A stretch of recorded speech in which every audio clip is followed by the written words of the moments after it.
آیت نمبر ہے 7۔ آیت نمبر ہے 7۔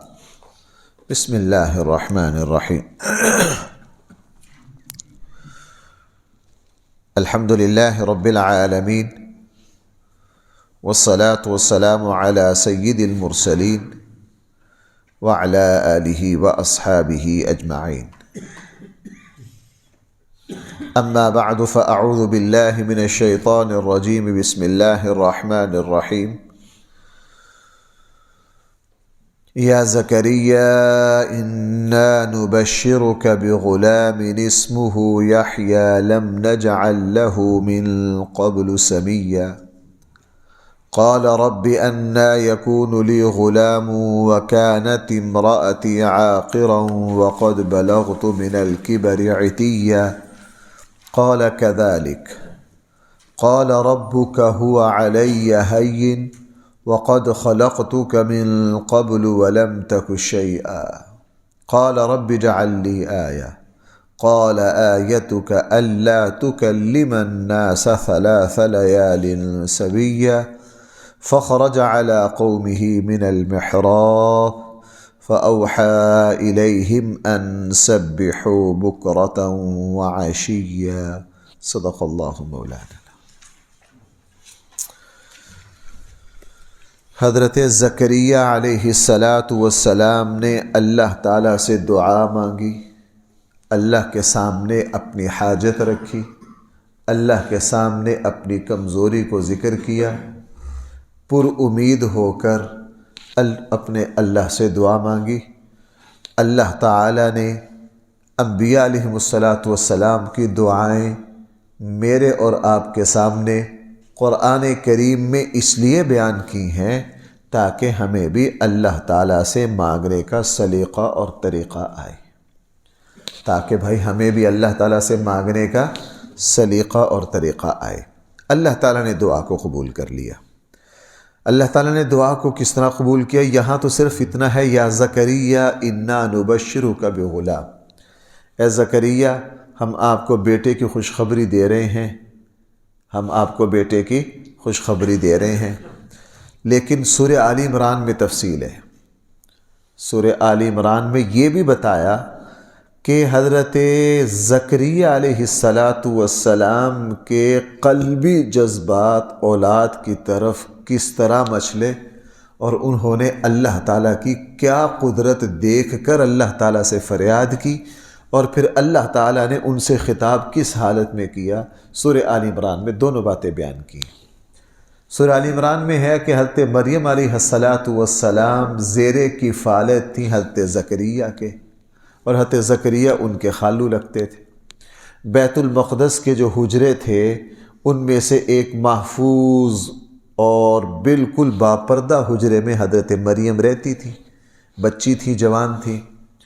اور حضرت زکریہ علیہ السلام چونکہ نبی بھی تھے اور بیت المقدس کے متولی بھی تھے، ہر وقت دین کے کاموں میں مصروف رہتے، تو 24 گھنٹوں میں ایک جگہ آتے اور بیٹی کی طرح حضرت مریم کو ضروریات، کھانا شانا ہر چیز دے جاتے۔ اور اکثر ایسا ہوتا کہ حضرت زکریہ علیہ السلام جب پہلی مرتبہ آئے، دیکھا کہ بے موسم کلما دخل علیہا زکریا المحراب، جب زکریہ وہاں محراب میں داخل ہوئے، جس طرح بھائی ہمارے یہاں مسجد لفظ بولا جاتا ہے نا، تو پہلی شریعتوں میں محراب کا لفظ بولا جاتا تھا۔ کس کا لفظ بولا جاتا تھا؟ محراب۔ ہمارے یہاں مسجد کا لفظ بولا جاتا ہے، سندھ میں اب بھی یہ محراب کا لفظ بولا جاتا ہے۔ میں جب طالب علم تھا، میں کراچی پڑھنے گیا، تو جن استادوں نے میرا امتحان لیا قرآن کا، انہوں نے مجھ سے پوچھا آپ نے محراب سنائی ہے؟ اب میں پریشان ہو گیا، وہ محراب چونکہ ہم نے پہلی مرتبہ یہ لفظ سنا تھا، مجھے سمجھ نہ آئے محراب سنانا کس کو کہتے ہیں۔ میں نے دوسری مرتبہ پوچھا کہ جی آپ نے محراب سنائی ہے؟ میں نے کہا جی وہ کیا ہوتا ہے محراب؟ کیا تو نے رمضان میں قرآن سنایا؟ میں نے کہا جی وہ تو میں نے سنایا۔ پھر مجھے پتہ چلا کہ سندھ کے جو پرانے علماء ہیں ان کی زبان پر اب بھی محراب کا لفظ مسجد پر بولا جاتا ہے، قرآن نے 3-4 جگہ یہ لفظ بولا ہے، کلما دخل علیہا زکریا المحراب، اور آج بھی محراب کا لفظ آ رہا ہے۔ تو پہلی شریعتوں میں عبادت گاہ پر بھائی کون سا لفظ بولا جاتا تھا؟ محراب۔ تو دخل علیہا زکریا المحراب، حضرت زکریا علیہ السلام جب حضرت مریم کے مسجد کے اس حصے میں داخل ہوئے، وجد عندہا رزقا، وہاں رزق پایا، وہاں پھل پائے، بے موسمے پائے، اس علاقے کے نہ پائے، تو فوراً پوچھا، قال یا مریم انا لکی ھذا، اے مریم تیرے پاس یہ رزق کہاں سے آتا ہے؟ چونکہ حضرت زکریا خود دروازے کو باہر سے تالا لگا کر، وہ تالا اسی طرح لگا ہوتا تھا اور پتہ تھا حضرت زکریا کو یہاں کوئی آ نہیں سکتا۔ انا لکی ھذا، یہ کدھر سے آتے ہیں؟ حضرت مریم نے کیا فرمایا؟ ھو من عند اللہ، یہ اللہ کی طرف سے آتے ہیں۔ ان اللہ یرزق من یشاء بغیر حساب، اللہ تعالیٰ جس کو چاہتا ہے بے حساب و کتاب، میں یوں کہہ لیجئے اللہ تعالیٰ جس کو چاہتا ہے اسباب سے ہٹ کر بھی رزق پہنچا دیتا ہے۔ آگے قرآن کہہ رہا ھنالک دعا زکریا ربہ، حضرت مریم پر یوں کہہ لیجئے کہ بے موسمی نعمتیں اور پھل دیکھ کر حضرت زکریا فوراً جذبات بھڑکے اللہ کی طرف متوجہ ہوئے۔ ھنالک دعا زکریا ربہ، اس وقت زکریا نے اپنے رب کو پکارا اور اپنے رب سے کیا کہا؟ اے میرے اللہ، آپ جب مریم کو اس طرح پھل دے سکتے ہیں، آپ جب مریم کو بے موسمے بند دروازے، بے موسمے پھل مریم تک پہنچا سکتے ہیں، اے اللہ میں آپ کا بندہ ہوں، اور میری تو عمر بھی نہیں ہے، یہاں اولاد بھی بے موسمی ملنی ہے، بے موقع ملنی ہے، میں تو بڑھاپے کو پہنچ گیا ہوں، اے اللہ آپ کسی بھی نعمت سے جب نوازنا چاہیں تو اے میرے اللہ آپ اسباب کے محتاج نہیں۔ بھائی میں کیا بات عرض کر رہا ہوں، اللہ یہ میرے اور آپ کے دل میں اتارے۔ اللہ تعالیٰ جب اپنے بندے کو کچھ دینا چاہتے ہیں بھائیو، اللہ تعالیٰ اسباب کے کوئی محتاج نہیں ہے۔ اللہ تعالیٰ سے دعا مانگی، اور دعا مانگ کر یہاں تو صرف یہ ہے، اس کا وہ حصہ جو میں آپ کو سنانا چاہتا تھا، حضرت زکریا علیہ السلام نماز پڑھ رہے تھے، وَهُوَ قَائِمٌ يُصَلِّي فِي الْمِحْرَابِ، وہ مسجد میں کھڑے نماز پڑھ رہے تھے، نماز ہی میں اللہ تعالیٰ کی طرف سے وحی آئی، ان اللہ یبشرک بیحییٰ مصدقا بکلمۃ من اللہ وسیدا وحصورا ونبیا من الصالحین، ہم آپ کو صرف بیٹا ہی نہیں دے رہے، آپ نے ہمیں جس طرح، دیکھو بھائیو اس طرح کے الفاظ سے اپنے اللہ کو پکارا ہو تو اللہ کی رحمت کے دروازے کیوں نہ کھلیں گے۔ اللہ تعالیٰ نے صرف یہ نہیں کہا کہ ہم آپ کو بیٹا دے رہے ہیں، نہ یہاں بھی آگے بھی کل کے درس میں شاید یہ بات آئیں، یا یحییٰ خذ الکتاب بقوۃ، قرآن کہہ رہا وآتیناہ الحکم صبیا وحنانا من لدنا وزکاۃ وکان تقیا وبرا بوالدیہ ولم یکن جبارا عصیا۔ اے زکریا آپ نے ہمیں یوں پکارا ہے کہ اے اللہ میری ہڈیاں کمزور ہو گئیں، میرے بال سفید ہو گئے، اے میرے اللہ پیغمبرانہ جو میرے باپ دادے کی وراثت چلی آ رہی ہے اس کو آگے پہنچانے والا کوئی نہیں، اے اللہ میری اولاد، میرے خاندان میں بھی کوئی ذمہ دار بندہ نہیں رہا، آپ نے جب میری رحمت کا دروازہ اس طرح کھٹکھٹایا ہے تو ہم صرف آپ کو بیٹا نہیں دیں گے، ہم آپ کو ایسا بیٹا دیں گے جو عالم بھی ہوگا، جو فہم و شعور والا بھی ہوگا، جس کو ہم کتاب بھی دیں گے، اس بیٹے کو یہ بھی دیں گے۔ قرآن نے پھر بیٹے کی یہاں بھی دیکھیے فرمایا، یا زکریا، اے زکریا انا نبشرک بغلام، ہم تجھے خوشخبری دے رہے ہیں بیٹے کی، ابھی پیدا نہیں ہوا، پہلا انعام، اسمہ یحییٰ، پیدا ہونے سے پہلے ہم اس کا نام کیا رکھ رہے ہیں؟ یحییٰ، یہ اللہ نے رکھا۔ یحییٰ کا معنی زندہ رہنے والا، زندہ، حیٌ سے ہے یحییٰ، ایسا بیٹا دیں گے جو تندرست اور زندہ ہوگا، اور ابھی وہ بیٹا پیدا نہیں ہوا، ہم پہلے سے ہی اس کا نام، یہیں سے علماء نے سمجھا ہے کہ بچہ پیدا ہونے سے پہلے اس کا نام رکھا جا سکتا ہے، بچہ پیدا ہونے سے پہلے ہی اس کا نام، حضرت یحییٰ علیہ السلام ابھی پیدا نہیں ہوئے تھے، اللہ تعالیٰ نے ان کا نام بھائی پہلے سے ہی تجویز کر دیا، جس طرح بھائی ہمارے آقا صلی اللہ علیہ وسلم ابھی پیدا نہیں ہوئے تھے، پہلی آسمانی کتابوں میں کیا نام تھا حضور کا؟ احمد، اللہ کے نبی کے تو پیدائش سے صدیوں پہلے پہلی آسمانی کتابوں میں چلا آ رہا ہے، اور شاید خصائص کبریٰ میں ہے۔ بھائی ایک نکتہ سننا ذرا، اچانک دماغ میں آ گیا، بہت سال پہلے خصائص کبریٰ میں یا کسی اور جگہ دیکھا تھا، علامہ سیوطی نے لکھا ہے کہ رسول اللہ صلی اللہ علیہ وسلم کا پہلی آسمانی کتابوں میں نام آیا ہے احمد، تو حضور سے پہلے بہت سارے لوگوں نے اپنے بچوں کا نام احمد رکھا کہ شاید یہی آگے جا کے نبی بن جائے، لیکن جس کا نام بھی احمد رکھتے اس کی عمر زیادہ نہ ہوتی، وہ انتقال کر جاتا۔ بتلا دیا گیا کہ جناب یہ سیٹ کوئی لے نہیں سکتا۔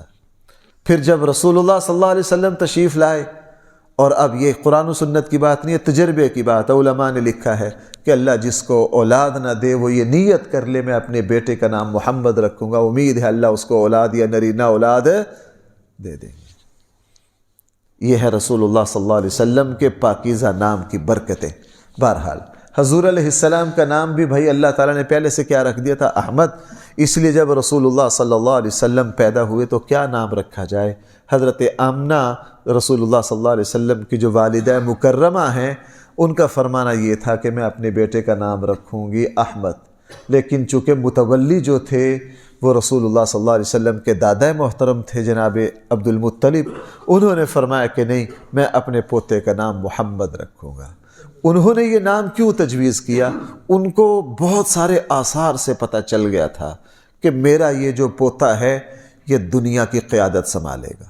اسی لیے جو حضور عبد المطلب جب تھے نا، تو مکہ کے سب سے بڑے جو سردار تھے وہ عبد المطلب تھے، اور بیت اللہ کے صحن میں اونچی نشست صرف عبد المطلب کی لگا کرتی تھی، اور کسی کی جرت نہیں ہوتی تھی۔ رسول اللہ صلی اللہ علیہ وسلم نے فرمایا کہ میں چھوٹا سا بچہ تھا، مجھے جب میرے چچے یا میرے تائے حرم میں لے جاتے تو میں چھلانگ لگا کے اپنے دادا کی اس کرسی پر بیٹھ جاتا، اس نشست پر۔ ایک مرتبہ میں بیٹھا تو میرے تایا زبیر، اللہ کے نبی اپنے ان تایا کی بہت تعریف کیا کرتے تھے۔ حضور کے سب سے بڑے تایا جو ہے نا، ان کا نام تھا زبیر، عبد المطلب کے بڑے بیٹے۔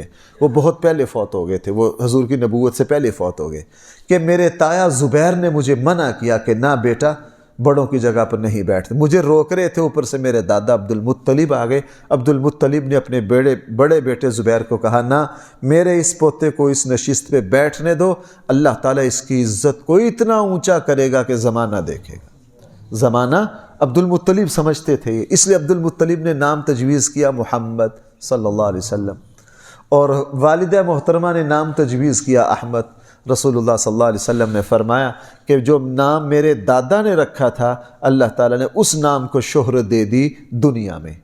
اس لیے اس وقت بھی سب سے زیادہ جو نام زمین پر انسان کا رکھا جاتا ہے بھائی، وہ کیا ہے؟ محمد صلی اللہ علیہ وسلم۔ اور فرمایا کہ آسمان والوں میں، فرشتوں میں جو میرا نام مشہور ہو گیا وہ احمد ہے۔ بھائی وہ کیا ہے؟ وہ احمد ہے۔ اسی لیے معراج کی بعض روایتوں میں جب وہ آسمان پر گئے نا، فرشتوں نے پوچھا ساتھ کون ہے، تو کچھ روایات میں احمد کا نام بھی آتا ہے، چونکہ فرشتوں میں رسول اللہ صلی اللہ علیہ وسلم کا جو نام ہے بھائی وہ کیا ہے؟ وہ احمد ہے۔ تو فرمایا یا زکریا، اے زکریا، انا نبشرک بغلام، ہم آپ کو خوشخبری دے رہے ہیں بیٹے کی، اسمہ یحییٰ، اس کا نام ہوگا یحییٰ، لم نجعل لہ من قبل سمیہ، ہم نے اس سے پہلے یہ نام کسی کا نہیں رکھا۔ یعنی ہم بیٹا بھی دے رہے ہیں اور پیدا ہونے سے پہلے ہی اس کا نام بھی۔ یہ بھائی اب دعا کی قبولیت کی برکتیں آنا شروع ہوئیں۔ آپ یہاں دعا کے میں 2 درس لگ گئے حضرت زکریا علیہ السلام کی دعاؤں کے الفاظ کی تشریح کرتے کرتے۔ اللہ تعالیٰ سے کیا کچھ کہا، ہم تو پورا مہینہ بھی تشریح میں لگے رہیں، ہم تو ایک ذرہ نہیں سمجھ سکتے انبیاء علیہ السلام کی۔ اس لیے بھائیو اللہ تعالیٰ سے خوب مانگنا۔ دیکھو اللہ تعالیٰ فرمایا کہ ہم ایسا بیٹا دے رہے ہیں، اس سے پہلے ہم نے اس کا نام، کسی کا نام یہ، یعنی زمین پر پہلی مرتبہ یہ نام رکھا جا رہا ہے۔ یہاں سے بھائی ایک بات سمجھ لیجئے، یہ روایت اتنی بری نہیں ہے کہ ہم اپنے بچے کا کوئی ایسا نام رکھیں جو تھوڑا سا کم یاب یا نایاب، عام نہ ہو، لیکن اس کا اس حد تک جنون ہو جانا کہ جی بس الٹے سیدھے نام تک پہنچ جانا، جس طرح اب عجیب عجیب نام آتے ہیں، عجیب عجیب نام آتے ہیں۔ مجھے سب سے مشکل کوئی ہوتا نا، اور مجھے اکثر دوست فون کرتے ہیں، مجھ سے بیٹی ہوئی ہے کوئی 6-7 نام لکھ دیں، میں پہلے لکھ دیتا تھا، اب معذرت کر لیتا کہ یار اے مسئلہ ہم ساڑھے وسوں بار ہے، ہم اس کو پورا نہیں کر سکتے۔ کیوں؟ 1000 ناموں میں سے 6 نام چھانٹے، بھائی کتنے ناموں میں سے 1000، ان کو کیا پتا کتنوں میں سے نکال لیں گے۔ آدھا گھنٹہ لگا کے کتابیں کھنگال کے، پتہ ہے کہ عام نام پسند نہیں آنے کوئی ایسے، 1 گھنٹہ لگا کے 6 نام نکالے، اچھا بھیج دیے، گھنٹے کے بعد فون آ گیا، مجھ صاحب ذرا 6 کو اور کر دو، ذرا آؤ، ہاں میں آپ کو 10-15 کتابیں رکھتا ہوں، ذرا لگاؤ ہاں گھنٹہ، یہ 6 نام 1 گھنٹے میں لگیں۔ اب ایک نام تجویز کرتے کرتے بعض مرتبہ میرے ساتھ ایسا بھی ہوا، میں 4 دن لگا رہا، پھر میں نے سوچا یار یہ تو بڑا مشکل کام ہے یار۔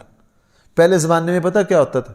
اللہ نے اولاد دی ہے، کسی عالم دین، کسی اللہ والے، کسی خاندان کے بڑے کے پاس جاتے تھے، جی ان کا نام تجویز کر دے، انہوں نے جو تجویز کر دیا باعث برکت سمجھ کے وہی اپنی مرضی ختم کرتے تھے۔ اس لیے صحابہ اکرام میں ایسے واقعات ہیں، بچہ پیدا ہوا اللہ کی خدمت میں، اللہ کے نبی اس کا نام، اللہ کے نبی نے جو رکھ دیا آمنا و صدقنا۔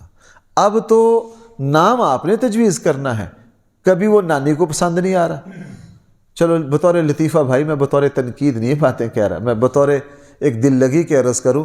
ایک مرتبہ میرے ایک صاحب سے تعلق ہے، ان کا بیٹا ہوا، میں نے 3 دن لگا کے 3-4 دفعہ نام بھیجے، اور ایک نام بہت ہی اعلیٰ بھیجا، وہ اس بنیاد پر ریجیکٹ ہو گیا کہ جی مفتی صاحب بچے دی نانی کہندی ہے، زبان تے نہیں آندا۔ میں نے کہا بھائی اب اس پہ اب مجھے کوئی کہہ دے، شاید ابھی بھی 2-3 دن پہلے کئی میسج آیا، مفتی صاحب اتنے نام تجویز کر دیں، صاف معذرت کر لیتے ہیں بھائی یہ بڑا مشکل کام ہے، یہ ہم نہیں کر سکتے۔ بہرحال یہاں میں عرض کر رہا تھا، لم نجعل له من قبل سمیا، ہم نے یہ نام اس سے پہلے کسی کا۔ اب زکریا علیہ السلام نے خود ہی تو دعا مانگی، لیکن آپ کو پتہ ہے بعض مرتبہ نہیں، اکثر ایسا ہوتا ہے اللہ ہمیں ایسی نعمتوں سے نوازتا ہے، وہ نعمتیں سامنے دیکھ کر بھی یقین نہیں آتا کہ میرے اللہ نے میرے اوپر اتنی مہربانی کی ہے۔ کیوں بھائی ایسا ہوتا ہے کہ نہیں؟ انسان اپنے نصیب پر، اپنی آنکھوں پر اعتماد نہیں کر پاتا۔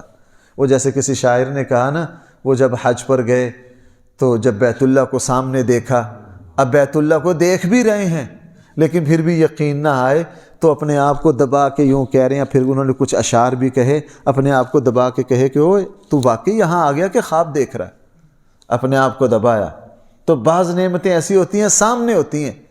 اب حضرت زکریا علیہ السلام جب اللہ نے کہہ دیا، قال ربی، عرض کیا اے میرے رب، انا یکون لی غلام، میں 100 سال سے اوپر چلا گیا، اور بھائی مفسرین نے لکھا کہ ان کی جو اہلیہ تھی نا، وہ بڑھاپے کی وجہ سے بانجھ نہیں تھی، وہ شروع سے ہی بانجھ تھی۔ تو جب بڑھاپا بھی آ گیا تو ڈبل مسئلہ ہو گیا، ایک تو وہ شروع سے ہی اولاد کی اہل نہیں تھی، اوپر سے بھائی وہ بھی کس کو پہنچ گئی ہیں؟ بڑھاپے کو پہنچ گئی ہیں۔ اب تو کوئی انا یکون لی غلام، اے میرے اللہ میرے لیے کیسے بیٹا ہوگا؟ وکانت امرأتی عاقرا، میری بیوی تو بالکل بانجھ ہے، میرے یہاں اولاد کیسے ہوگی؟ اور فرمایا کہ میں پہنچ گیا ہوں وقد بلغت من الکبر عتیہ۔ بھائی قرآن کے الفاظ پہ غور کرنا، یہ نہیں کہا وقد بلغت من الکبر، میں بڑھاپے کو پہنچ گیا ہوں، آگے ایک لفظ ہے کیا؟ عتیہ، وقد بلغت من الکبر عتیہ، اے اللہ میں تو بالکل کورے بڑھاپے کو پہنچ گیا ہوں، میں تو شیخ فانی ہو گیا ہوں، صرف بوڑھا نہیں بہت زیادہ بوڑھا ہو گیا ہوں، بہت زیادہ بوڑھا ہو گیا ہوں۔ یہ سوال کیوں کیا؟ بعض علماء نے فرمایا کہ خوشی میں کیا، 100% یقین تھا یا اللہ میرے پاس اولاد ہوگی، خوشی میں کیا۔ بعض نے فرمایا کہ اس کا مفسرین اس کا یہ مطلب لیا کہ حضرت زکریا علیہ السلام نے پوچھا کہ اللہ ہمیں جو اولاد ملے گی، آیا ہم جوانی کی طرف پلٹیں گے یا مجھے اور نکاح کرنا پڑے گا؟ کیا صورت ہوگی؟ موجودہ حالت میں تو اس کا سوال ہی پیدا نہیں ہوتا۔ اللہ تعالیٰ نے فرمایا نہیں، قال کذالک، اسی طرح ہماری شان اسی طرح، ہم جب کسی کو کسی چیز کو وجود دینا چاہیں، اذا اراد شیئا ان یقول له کن فیکون، یہ اسباب تمہارے لیے ہیں، اللہ تعالیٰ کے لیے کوئی اسباب نہیں۔ اللہ تعالیٰ ہمیں دن رات دکھاتے، ہمیں قال کذالک، اسی طرح ہوگا۔ قال ربک هو علی ہین، اور تیرے رب کے لیے یہ بالکل آسان ہے۔ تیرے رب کے لیے کیا ہے؟ یہ بالکل آسان ہے، اس کے لیے کچھ مشکل نہیں ہے۔ اچھا اگر نہیں سمجھ آ رہا تو زکریا ایک بات پہ غور کرو، وَقَدْ خَلَقْتُكَ مِن قَبْلُ وَلَمْ تَكُ شَيْئًا، اس سے پہلے ہم نے تجھے بھی پیدا کیا تھا، تو بھی کچھ نہیں تھا، تو بھی کچھ نہیں تھا۔ جب ہم نے تجھے وجود دے دیا تو اسی طرح ہم آگے بھی وجود دے سکتے ہیں۔ قرآن ایک جگہ کہہ رہا جناب أَأَنْتُمْ أَشَدُّ خَلْقًا أَمِ السَّمَاءُ بَنَاهَا، اور تم زیادہ بڑی بلا ہو یا آسمان؟ ہم نے جب آسمان بنا دیا تو تم کیا ہو؟ ہم نے جب پہاڑ کھڑے کر دیے تم کیا ہو؟ ہم نے اتنے بڑے سمندر چلا دیے تم کیا ہو؟ ہم نے ایسی ایسی مخلوق پیدا کر دی۔ أَأَنْتُمْ أَشَدُّ خَلْقًا، بنانے کے اعتبار سے تم زیادہ مشکل ہو، أَمِ السَّمَاء، یا آسمان، بناها، اللہ نے اس کو بھی بنا دیا، رفع سمكها فسواها، اللہ نے کمال کر دیا، اس لیے فرمایا قال كذلك، زکریا اسی طرح ہوگا جس طرح ہم نے کہہ دیا ہے۔ ہاں، ربک هو علی ہین، تیرے رب کے لیے بالکل آسان ہے۔ وقد خلقتک، ہم نے اس سے پہلے تجھے پیدا کیا، من قبل ولم تک شیئا، حالانکہ تو اس سے پہلے کچھ بھی۔ وہ اللہ کی تو شان بہت ہے، اللہ تعالیٰ جب اپنے بندوں کے ذریعے ایسی ایسی باتیں ظاہر کر دیتے ہیں۔ میں نے آپ کو سنایا تھا وہ مشہور صحابی غزوہ احد میں جن کی آنکھ نکل گئی تھی، اللہ کے نبی پر جب شدید حملہ ہوا آنکھ نکل گئی اور پورا آنکھ کا ڈیلا نکل کے ہاتھ پہ رکھ لیا، قیامت تک میڈیکل اس کو حل نہیں کر سکتے۔ رسول اللہ صلی اللہ علیہ وسلم نے ان کا ڈیلا لیا، اسی طرح رکھا اور اپنا لعاب اوپر لگا دیا، اپنا لعاب اوپر لگا دیا۔ وہ صحابی کیا فرماتے، اور جنگ کے فوراً بعد میں نے دیکھا نہ مجھے وہاں درد ہے اور میری آنکھ کی بینائی بھی کیا ہے 100% ٹھیک ہے، اور مورخین نے لکھا ہے کہ بڑھاپے میں ان صحابی کی دوسری آنکھ کی بینائی تو کم ہو گئی لیکن اس آنکھ کی بینائی کیا تھی؟ پوری تھی، اور کہا کرتے تھے یہ آنکھ جو میری ہے یہ کس کا معجزہ ہے؟ رسول اللہ صلی اللہ علیہ وسلم کا معجزہ ہے۔ اللہ کی شان تو بہت اونچی ہے، اللہ اپنے بندوں کے ذریعے ایسے ایسے معجزہ ظاہر کر دیتے۔ پھر عرض کیا رب اجعل لی آیہ، اے میرے رب میرے لیے پھر کوئی نشانی بھی بنا دیجئے، جب ہم امید سے ہوں گے ہمارے یہاں اولاد ہوگی ہمیں کیسے پتہ چلے گا؟ قال آیتک اللہ تکلم الناس، تو اللہ تعالیٰ نے فرمایا اس تیرے لیے نشانی یہ ہے کہ جن دنوں یہ امید ہوگی اللہ تکلم الناس ثلاث لیال سویہ، تو لوگوں سے 3 راتیں بات نہیں کر سکے گا، تندرست ہوگا سب کچھ ہوگا لیکن 3 دن کے لیے تمہاری زبان کیا کر دی جائے گی؟ روک دی جائے گی۔ اس آیت سے انشاءاللہ اللہ نے توفیق دی تو کل دوبارہ چلیں۔ الحمدللہ رب العالمین والصلاة والسلام علی سید الانبیاء والمرسلین وعلی آلہ واصحابہ اجمعین۔ ربنا آتنا فی الدنیا حسنہ وفی الآخرۃ حسنہ وقنا عذاب النار۔